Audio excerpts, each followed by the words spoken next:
بسم اللہ الرحمن الرحیم۔ کفر کے معنی تو ڈکشنری میں عربی زبان میں انکار کرنا ہے،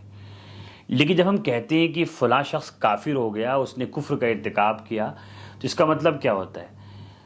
کفر کا مطلب شریعت اسلامی کی نظر میں، اسلام مذہب کی نظر میں ہے ایمان سے خارج ہو جانا، ایمان سے نکل جانا، ایمان چھوڑ دینا۔ تو کفر کو سمجھنے کے لیے ایمان کا سمجھنا ضروری ہے۔ ایمان کہتے ہیں کہ اللہ کے آخری نبی حضرت محمد صلی اللہ علیہ وسلم جو اللہ کے آخری میسنجر تھے،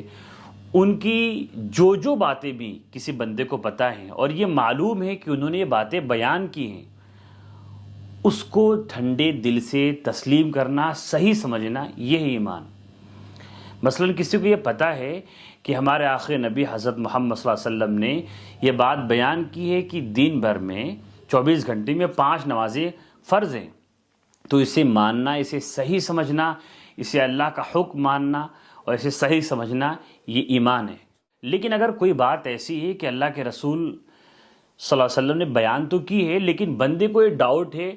اسے یہ نہیں پتا کہ آخری میسنجر نے یہ بات بتائی ہے یا نہیں بتائی، اگرچہ انہوں نے بات بتائی ہے، لیکن اس کے ذہن میں، اس کے اعتبار سے اسے نہیں معلوم کہ یہ بات انہوں نے کہی ہے، اگر ایسی بات کا وہ انکار کر دے تو وہ شخص ایمان سے خارج نہیں ہوتا، اس کا ایمان باقی رہتا ہے۔ تو کفر کی تعریف خود بخود سمجھ میں آ گئی، کفر کی ڈیفینیشن بھی سمجھ میں آ گیا۔ کفر کہتے ہیں اللہ کے رسول حضرت محمد صلی اللہ علیہ وسلم نے جتنی باتیں بھی بیان کی ہیں اور اسے یقینی طور پہ پتہ ہے کہ انہوں نے یہ بات بیان کی ہے، اور ایسی باتیں ہزاروں ہیں، ان میں سے کسی بھی اگر ایک بات کا انکار کر دے گا یا دل سے تسلیم نہیں کرے گا تو وہ شخص ایمان سے خارج ہو جائے گا، یا دوسرے الفاظ میں وہ شخص کافر ہو جائے گا، اس نے کفر کا ارتکاب کر لیا۔ ویسے تو ایمان کی بنیاد 2 چیزوں پر ہے، اللہ کو ماننا اور اللہ کے رسول کو ماننا، لہٰذا ہمارے کلمہ لا الہ الا اللہ محمد رسول اللہ۔ لا الہ الا اللہ کا مطلب اللہ کو ماننا، اللہ کو ایک ماننا، یہ ماننا کہ خدا اللہ کے سوا کوئی نہیں، کوئی عبادت کے لائق ہی نہیں۔ اور دوسرا کلمہ، دوسرا جو ٹکڑا ہے ہمارے کلمے کا، محمد رسول اللہ، کہ محمد اللہ کے رسول ہیں صلی اللہ علیہ وسلم۔ یہ تو ویسے بنیادی 2 چیزیں ہیں، لیکن اس کے اندر ایک گہرائی ہے، اس کے اندر تفصیل ہے، یہ عنوان ہے، یہ ہیڈنگ ہے، یہ سرخی ہے، اس کے اندر بہت ساری باتیں چھپی ہوئی ہیں۔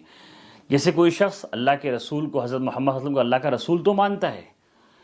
تو اس کا مطلب یہ ہوا کہ ان کی لائی ہوئی ہر بات کے بارے میں یہ سمجھنا کہ یہ اللہ کی بات ہے، یہ اللہ کا میسیج ہے اور یہ صحیح ہے، یہ ضروری ہوگا۔ اگر کوئی بندہ اللہ کے رسول کے ہر بات کو مانے، لیکن کسی ایک بات کو اگر وہ دل سے نہیں مانتا، تو چاہے وہ باقی ساری باتیں مانتا ہو، وہ نماز بھی پڑھتا ہو، وہ روزے بھی رکھتا ہو، لیکن کوئی ایک بات جو اللہ کے رسول نے بیان کی، اسے وہ دل سے تسلیم نہیں ہے، دل سے اس نے ایکسیپٹ نہیں کیا، تو یہ شخص مومن نہیں ہے، یہ کافر ہے۔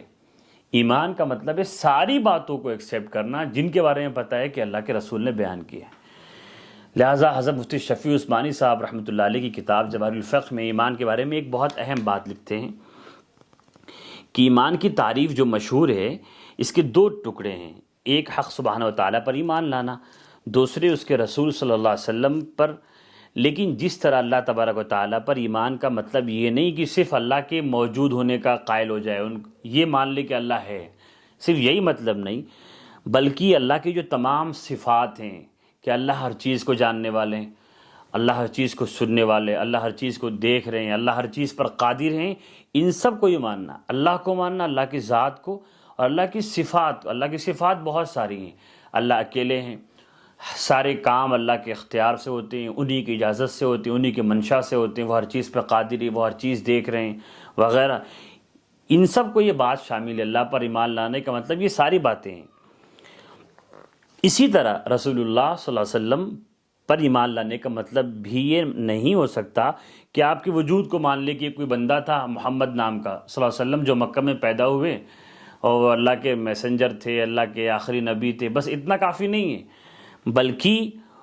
ایمان لانے کی حقیقت وہ جو خود قرآن نے بتائی، اللہ کے کلام نے بتائی ہے کہ اپنی زندگی کے ہر معاملے میں ان کو جج مانے، ان کی ہر بات کو اللہ کی بات، یعنی رسول اللہ پر ایمان لانے کی حقیقت یہ ہے کہ رسول اللہ کے تمام احکام، ان کے جتنے بھی فرمان ہیں، جتنی بھی باتیں ہیں، بشرطے کہ بندے کو پتہ ہے، اگر بندہ ناواقف ہے تو ناواقف عذر ہے، ناواقفیت سے کفر کا فتویٰ نہیں لگایا جائے گا، لیکن بندے کو پتہ ہے تو حضور کے سارے احکام کو ٹھنڈے دل سے یعنی دل سے تسلیم کرنا یہ ایمان ہے۔ جب آپ نے ایمان سمجھ لیا تو آپ کفر بھی سمجھ جائیں گے، کسی بھی ایک بات کا انکار کفر ہو جاتا۔ آج کل یہ اس طریقے سے بہت سے ایسے مسلمان ہیں جو خود کو مسلمان سمجھ رہے ہیں، ان کے ساتھ رہنے والے لوگ انہیں مسلمان سمجھ رہے ہیں، لیکن